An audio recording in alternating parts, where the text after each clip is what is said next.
Your thoughts on the plays, first of all. Jamal Rule, let's start with him because obviously out of the game, probably the most exciting player. Yeah, without a doubt, that was the one position Nebraska did not add from the transfer portal. Yes. I'm always leave it to the benefit of the doubt that the general manager that is involved in college football, in Coach Rule, they know what they have in the room. We know Mekhi Nelson, we know Mozee, we know Kwinten Ives, but we know there's a young freshman that came in the spring and you saw him. Then obviously you have Connor Booth. So that room is very, very deep. It's going to be vastly different position group than last year where Emmett Johnson was the lead horse and everyone would spill him. You're going to have, this is going to be a 3-4 man rotation depending on games and injuries, what they're able to do, hot hand type of situation. But yeah, he was that was great to see when you have a young guy, and especially not knowing exactly what he's bringing to the table, but to have flashes like that, if he can pick up and he's comfortable picking up blitzes and third down, you're going to see a lot of Jamal Rule in the fall. I don't know if anyone besides maybe Jameer or Jamar, his dad, knows what Isaiah Mozee can be. He, at his size and quickness, the play that he made going towards the goal line after the great catch by Barney was a dynamic play. Catch the ball out of the backfield.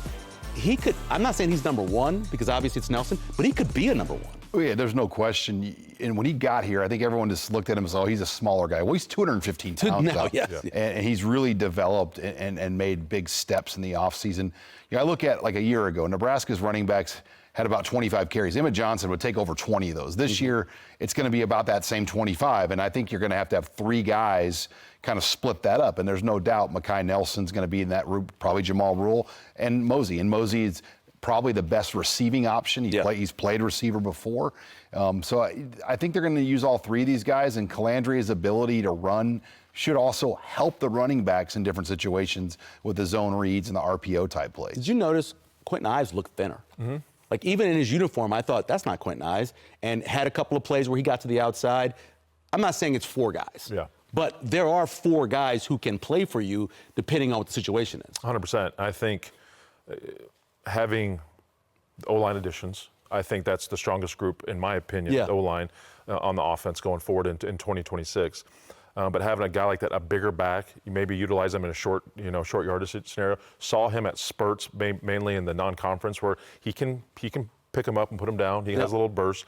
But yeah, just getting his mind right, getting his body where it needs to be, exactly, and then mentally having it. You know, he's been in the program now for a couple of years.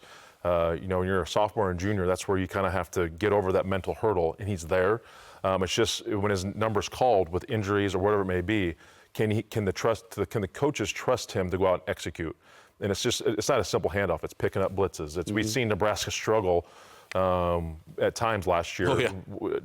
Minnesota game, for its purpose example, they have to trust you back there, and if there's full trust, I think you can see a healthy dose of Ives at times as well. You've written a couple of history books about Nebraska.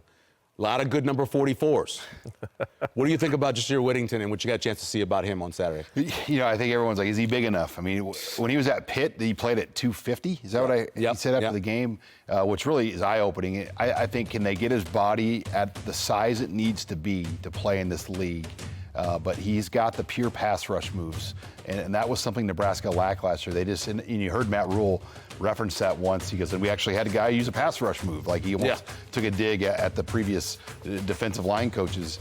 So I have a lot of confidence Corey Brown and Rob Orich are going to get the most out of this group.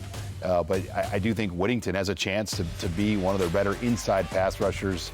Not the biggest guy in terms of height, size, but he's got that natural ability, and Jay knows you can't teach that sometimes. When third down comes around, and maybe you go with like a freeway package, at his size, that could be valuable. 100%. You said these, Orich kind of referenced the cheetah package, third long, getting the speed on the field. You can play him at multiple spots. I love when you have a smaller guy, you get him over the nose, you get up that center, and when you have guys that they're threats, you can start dictating what you can do to offensive line protections. Yeah. And once you start dictating that, then you know they're sliding to one direction, and you know where the free hitter's coming from.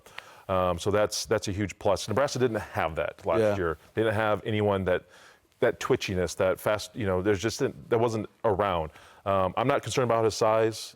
Guys like that can play with low pad level, great hand placement, just he'll be just fine. Yeah. But his ability to move, we saw the pass rush, just using the edge and wiping the hands off.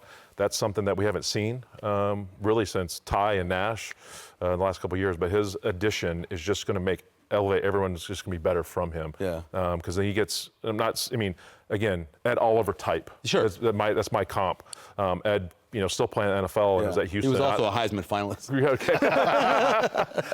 Well, he's not. A lot of people Not like Aaron Donald, right? Aaron Donald. We can't go there yet. Yeah, right. He was arguably maybe one of the best D linemen to ever play in the NFL.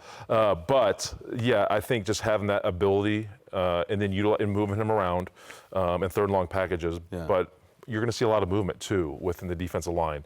Just going from B gap to A gap to B gap, and his ability to move, get skinny, and have that twitchiness is going to cause some chaos for those offensive lines. I did love on the 1 4th down they blitz Victor Evans off the edge. That was just not nice in the spring game.